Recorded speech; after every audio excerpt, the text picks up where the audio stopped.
Today we're going to be talking about the DPW, or dual purpose wrench. This is a joint product between Forward Controls Design and Revival Defense. The DPW is a hybrid tool that features two primary functions. On one side you have a 3-lug castle nut wrench. On the other side you have a 3/4 inch muzzle device wrench that's optimized for suppressor mounts. The center of the DPW has a 1/2 inch drive for torque wrenches and breaker bars. We're going to talk a little bit more about the why behind the DPW and why it's something you may want to consider adding to your toolbox. To talk about that a little bit more, we're going to talk about these guys, the armor's wrench, the venerable armor's wrench that many of us probably have one or many of, or have used one in the past. So the armor's wrench comes in at about 1 foot long, and they're usually about 1 to 2 pounds. They feature 3 primary functions: a barrel nut wrench, a muzzle device wrench, and a castle nut wrench. Time and time again, we find ourselves really only using 1 or 2 functions on the armor's wrench itself, and that is usually the castle nut wrench and the muzzle device wrench.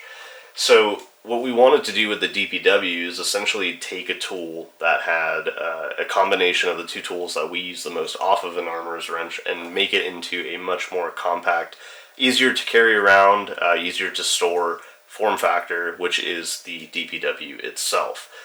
We don't often use the barrel nut wrench off of the armor's wrench itself. That's because a lot of newer handguards that come out nowadays, they have a proprietary mounting system, so they'll come with their own proprietary barrel nut, and the wrench usually is included with the handguard. There are still a lot of great handguards out there that are using traditional TDP spec barrel nuts, such as ones from Forward Controls Design and Centurion Arms, and a handful of others out there. But if you are using one of those, we figure you can buy a tool like this, which is the Forward Controls Design CBW, and these 2 tools themselves can do pretty much all of what an armor's wrench does in a much more compact form factor. So the DPW itself, it comes in under 4 ounces. It's right about 3.9 ounces. It's machined from a solid block 4140 steel here in America. It's all designed and manufactured in the US. It's black oxide coated, and we also added some contours to the side of the DPW, so it has very soft edges, so it's also very comfortable in your hand to get something started. So while it's not a replacement for an armor's wrench, it's essentially the 2 tools we've used the most off of an armor's wrench that we think most folks also happen to use most often. The DPW castle nut side can be used obviously on castle nuts themselves. This is a Forward Controls Design CN5F. It can also be used with any of our castle lock equipped suppressor mounts, such as this. If you have one on your suppressor, just like this, you can install the DPW or hook it onto the mount, install your suppressor into a vise, get your torque wrench on there, and apply proper torque so that thing won't budge. The muzzle device end, as you can see, it is slightly thinner around there. So we have the flat itself is thinner and then reinforce the sides around it.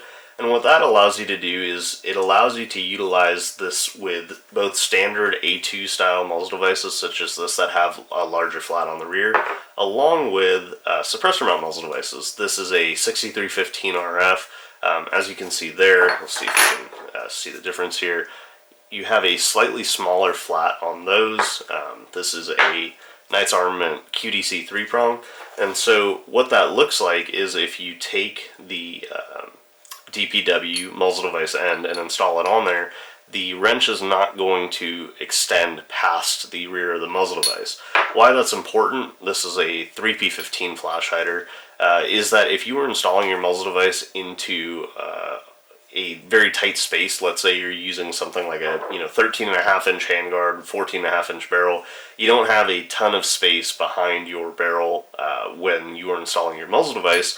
So if your wrench goes past it, you're going to be contacting your handguard. What this allows you to do is to fully seat your muzzle device in very tight spaces while still maintaining a solid lockup on the device itself. These will work great on any suppressor mount muzzle device or standard muzzle device that are equipped with 3/4 inch flats, like any of our RF muzzle devices here. This is a Knights Armament QDC 3-prong or a Surefire 3-prong. The DPW is out now. It's available directly from us at revivaldefense.com, forwardcontrolsdesign.com, and dealers. If you guys have any questions, drop a comment below or shoot us an email anytime.